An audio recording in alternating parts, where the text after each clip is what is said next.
begin by putting your tablespoon of butter into a frying pan and adding 2 medium diced skinned apples. And we're going to cook this on medium heat until the apples start to soften a little. And then we're going to add our raisins and kind of mix all that together. Now this recipe also calls for a half a cup of chopped walnuts, and you're going to put at least half of that in following the raisins, because the rest we want to garnish the top of the puddings later on. But most of the walnuts will go in at this point, along with 2 tablespoons of brown sugar, and just melt all of that together for an additional 2 or 3 minutes. Then you can scoop it all out into a bowl and place it aside, as this will be the filling for your pudding. And we're going to go on to creating the creme brulee base.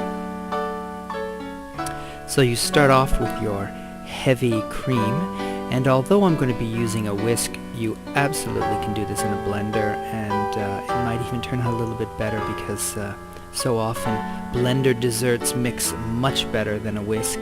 Here I'm adding my 6 egg yolks, and then I'm going to put in a half a cup of regular white sugar. Following with a full tablespoon of real vanilla and a tablespoon of lemon zest. I just get out my grater and I grate pretty much the whole skin of a lemon, and that seems to come out to be about 1 tablespoon. And this really adds a lot of flavor to the dessert. And I've also thrown in a pinch of nutmeg, so don't forget that. Now I take a little bit of my filling and I put it in each of the soufflé bowls and fill them up about 3/4 of the way with the cream mixture. And then I add a little bit more of the filling because I want some of it to peek through at the top. And there we go.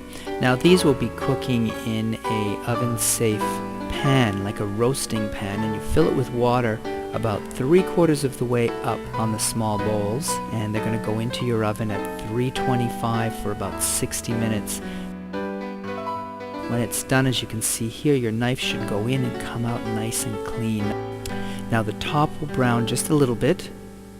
This also has to remain in the fridge overnight, and then you get a really nice solid pudding.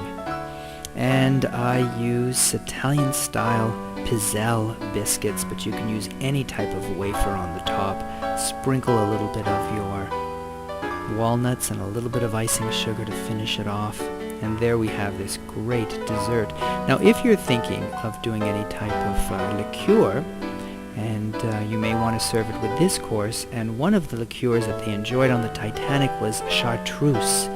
And chartreuse is an extraordinary liqueur that's made by the monks in the French Alps, and it's a secret recipe of 150 herbs, so it's quite delicious.